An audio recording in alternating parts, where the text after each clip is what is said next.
Hari Om, Bhagavad Gita, Chapter 11, Vishwarupa Darshan Yoga, Cosmic Form of Bhagavan Krishna, Verse 1. This chapter is a very important chapter. Like all the other chapters, we are going to have Vishwarupa Darshan of Bhagavan Krishna. Only a rare few will get this. I am very much thrilled. With Bhagavan Krishna's blessings, we will start this chapter. If you are a good storyteller or a good writer, and if you are writing in a weekly or monthly magazine, you have to stop the story in such a manner the interest of the reader is kept alive. It is kindled. So you will wait for the next issue of the magazine. Those days, weekly magazines used to come with stories from good writers. Every week, they will write a few pages. They will end the story similar to what I am going to say. That beautiful girl was walking in that lane where no one was there. It was dark in the night. New moon day. Street lights were off. She could hear the sound of the shoes coming behind her. Her heart was pounding heavily. She increased her walking speed. She could also hear the speed of the people following her. She was frightened. She reached the end of the street and turned. At that time, they will stop the story. Then there will be a small line which says it will be continued next week. Next week, the readers of the story will buy the magazine to know what happened. What is that thing that happened when she turned? There will be nothing. That's a different matter. Similarly, Bhagavan Krishna at the end of last chapter said, Adava Bagunaitena Kim Yatena Tavarjuna Vittabhyagamitam Kritsnam Ekamshena Stito Jagat. Hey Arjuna, I pervade this entire universe by a very small part of myself, and ended the previous chapter. I pervade this entire universe by a small part of myself. He finished it, stopped there. Now the curiosity of Arjuna increased manifold. One is, if the entire universe is a very small part of Bhagavan Krishna, then he will only be a dust particle in the entire universe.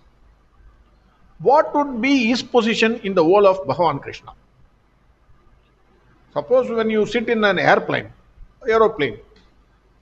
then when it starts running, you can see the skyscrapers, buildings, big buildings. They will all look giant-sized buildings, 52 floors, 75 floors. When the flight takes off, 1,000 feet, then the buildings and all other things will look like ants. After some time, it will become insignificant. Then they will vanish. Similarly, Arjuna had a doubt. If the entire universe is a very small part of Bhagavan Krishna, what is my position in Bhagavan Krishna's Vishwarupa? The whole. The second question is, the curiosity is, this created a tremendous curiosity in Arjuna to see the whole part of Bhagavan Krishna. If Eka Amsha of Bhagavan Krishna is his universe, then how big is Bhagavan Krishna? I want to see the whole of Bhagavan Krishna, not this small part. Whether I can see it with my eyes, that may be another question that may be running in the mind of Arjuna. For one to learn any subject, curiosity must be there. Otherwise, no one can learn any subject. You take it from, but you must have some curiosity.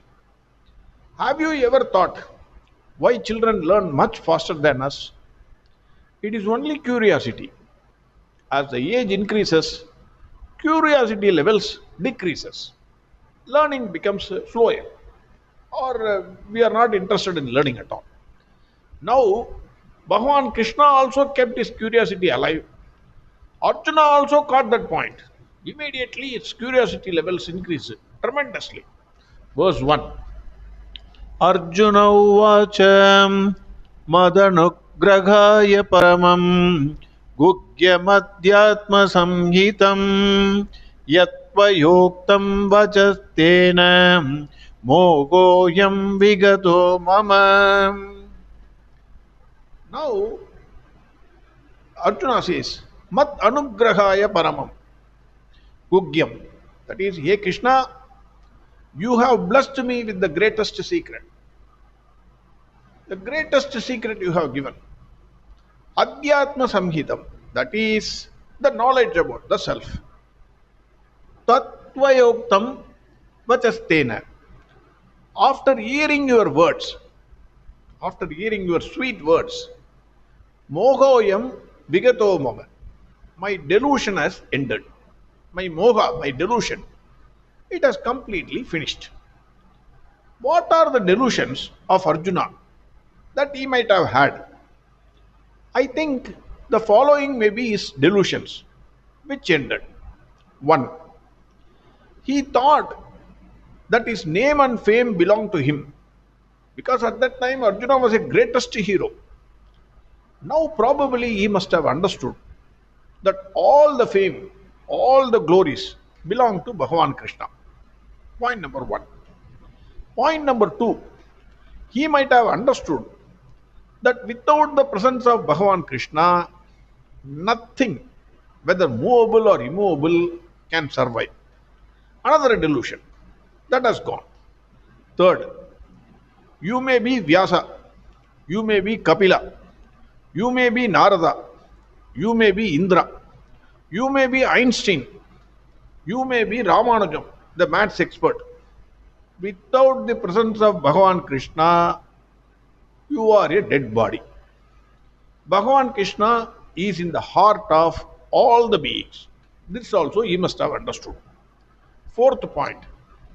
If the universe is a small part of Bhagavan Krishna, how insignificant is his presence in the entire universe? With or without him, or without the Gauravas, the entire universe will remain the same. This is another delusion we have. If I die, what will happen to my family? Nothing will happen. Everything will go smoothly. In fact, if we go, family will be living very, very happily. I think, I am sorry to say this, because we are thinking too much of ourselves. We are just a dust particle. That delusion will also, it would have gone out of the mind of Arjuna. Then the fifth point, he must have also understood that Bhagavan Krishna is a creator, sustainer, and destroyer of everything. Sixth point, Arjuna must have understood that everything is within the concept of time and space. You, I, and everything in this universe is within the concept of time and space. He must have been deluded into the belief, since Bhagavan Krishna is also standing before him, he is also within the concept of time and space. Now his delusion must have ended, that Krishna is not within the concept of time and space. Time and space is within Bhagavan Krishna's hands. This also he must have understood. 7. He might have been thinking the world is real, because we are touching, we are feeling this world. Everything is visible, everything we know, whatever we touch, we see, we are thinking it is true. Arjuna must have also been under the same thinking. Now he must have understood the world is unreal, and the reality behind the world is Bhagavan Krishna. Next point, 8. He might have thought Krishna is an ignorant cowherd boy riding his chariot. So he was just playing with Krishna, he was calling Krishna several times and ordering him to do certain things also. Now he must have known that Krishna, who is standing before him, is not an ordinary mortal, but the essence, that is the self of all the beings. He must have appreciated that Bhagavan Krishna is the light and heat of sun and shine of the moon, is the glory behind the glorious. Without him, everything is useless. This also you must have understood. All is delusions. There could be several. Whatever it came to my mind, I am just thinking and saying. These are all some of the delusions which must have gone for Arjuna. That is why he is saying, Mogoyam Vigato Mama. My delusions have gone, Hey Krishna, my delusions have gone after hearing your nectar like words. That is what he says. Verse 1 again. Arjun उवाच मदनुग्रहाय परमं गुह्यमध्यात्मसंहितं यत्त्वयोक्तं वचस्तेन मोगोऽयं विगतो मम. Next verse we will see tomorrow. Harihom Sarvam Krishnarpanamastu. Narayan Narayan Narayan Narayan Narayan Narayan Narayan Narayan Narayan Narayan Narayan Narayan Narayan Narayan Narayan Narayan Narayan Narayan.